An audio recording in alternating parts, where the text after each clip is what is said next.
పోలీసులు ఈ రాష్ట్రంలో ఉండే సర్వ వ్యవస్థల్ని దుర్వినియోగం చేస్తూ క్షేత్రస్థాయిలో గ్రామ స్థాయిలో ఉండే కార్యకర్తల నుంచి మొదలు పెడితే రాష్ట్ర స్థాయిలో ఉండే అగ్రశ్రేణి నాయకత్వం దాకా అందరినీ కూడా గత 2 ఏళ్లుగా వేధింపులకు రేవంత్ రెడ్డి ప్రభుత్వం కాంగ్రెస్ ప్రభుత్వం పాల్పడుతున్న విషయం మీ అందరికీ కూడా విదితమే. ఆ పరంపరలో భాగంగానే ఇవాళ పెద్దలు మాజీ మంత్రివర్యులు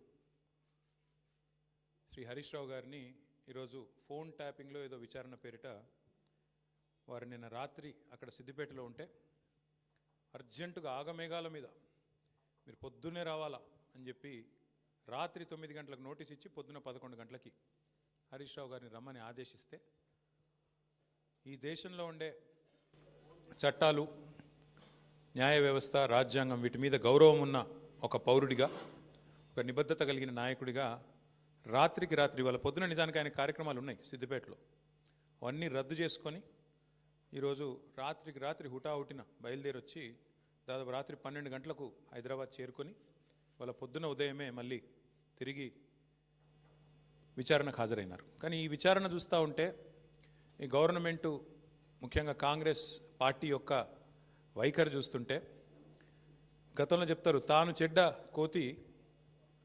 చెడ్డ కోతి వనమంతా జరిపిందంట. అట్లాగా రేవంత్ రెడ్డి గారు ఆయన గతంలో దరిద్రపు కొట్టు పనులు చేసిండు కాబట్టి, దొంగ పనులు చేసి దొరికిపోయిండు కాబట్టి, డబ్బు సంచులతో దొరికిన దొంగ కాబట్టి అందరు కూడా అదే బుద్ధులు ఉంటాయి అనుకునే ఒక పద్ధతుల్లో ఆయన వ్యవహారం కనబడతా ఉంది. ఆయన కంటిన బురద అందరికి అంటాలని చెప్పి ఆయన పాపం తాపత్రయపడుతున్నాడు, తహతహలాడుతూ ఉన్నాడు. ఒకటి రేవంత్ రెడ్డి గారికి చెప్తా ఉన్నా, ఇలా జరుగుతున్నది మీకు కూడా చెప్తా ఉన్నా, సిట్టు విచారణ కాదు, ఇది చిట్టి విచారణ. చిట్టినాయుడు గారు నడిపిస్తున్న ఒక పనికిమాలిన విచారణ తప్ప, ఓ లొట్టపీసు కేసులో ఇంకో పనికిమాలిన చిట్టి విచారణ తప్ప సిట్టు లేదు, తిట్టు లేదు. ఆడ ఏమి లేదు. 2 ఏళ్ల నుంచి బోగస్ కథనాలు, ముఖ్యమంత్రి కార్యాలయంలో వడ్డించి వార్చే పనికిమాలిన స్టోరీలు, ఒక్కటి కూడా రాష్ట్ర ప్రజలకు పనికొచ్చే కథనం లేదు. పనికిమాలిన స్టోరీలతో 2 ఏళ్ళు టైంపాస్ చేస్తూ ఉన్నాడు. నేను అడుగుతా ఉన్నా ఆయనని, రేవంత్ రెడ్డిని, 1 కాదు 2 కాదు, ఇంకో 1000 వేసుకో, నీ సిట్టులు చిట్టీలు ఇంకో 1000 వేసుకో, ఏం ఫరక్ పడదు. మేము మాత్రం నీ కొద్దిగా ఉంటే కొన్ని రోజులు శునకానందం ఉంటుంది, కానీ మేము మాత్రం నేను వదిలిపెట్టం. బీఆర్ఎస్ ఇవాళ తెలంగాణ ప్రజల గొంతుక, ప్రధాన ప్రతిపక్ష పార్టీ.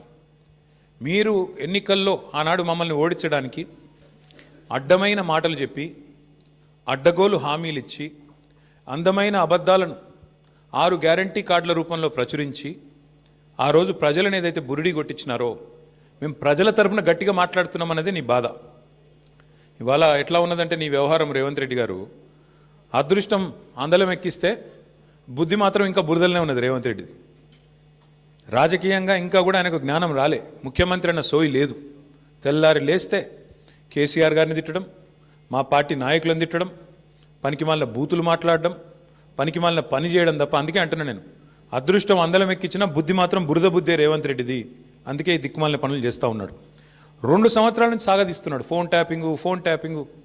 నేను ఇవాళ అడుగుతా ఉన్నా రేవంత్ రెడ్డిని, ఎందుకు ఒక్క అధికారి కానీ, ఒక్క మంత్రి కానీ, లేదా స్వయంగా హోంమంత్రే ముఖ్యమంత్రిగా ఉన్న ఈ రాష్ట్రంలో ఒక్క అఫీషియల్ ప్రెస్ మీట్ ఎందుకు ఉండదండి ఫోన్ ట్యాపింగ్ మీద? ఒక్కరు బయటకు వచ్చి ఎందుకు మాట్లాడరు? ఎన్ని రోజులు లీక్ల మీద బతుకుతావు? జరిగింది తప్పు అంటున్నావు, ఏం తప్పు జరిగింది చెప్పు. ఇంకెన్ని రోజులు లీక్ల మీద బతుకుతావు? ఎన్ని రోజులు లీకులు ఇచ్చుకుంటా, ఫలానా వల్లదైంది, ఇదైంది, అల్లమైంది, బెల్లమైంది, పనికిమాలిన లీకులు తప్ప ఒక్క అధికారిక ప్రెస్ మీట్ ఈరోజు వరకు ఉందా? సిట్టు కానీ, ఇంకోటి కానీ, లేదా మంత్రులు కానీ, ముఖ్యమంత్రి కానీ ఒక్క మాట అధికారికంగా చెప్పిన పాపన వినరా? ఏంది ఫోన్ ట్యాపింగ్? ఎవరి ఫోన్ ట్యాపింగ్? ఎక్కడ ఫోన్ ట్యాపింగ్? ఏం జరిగింది?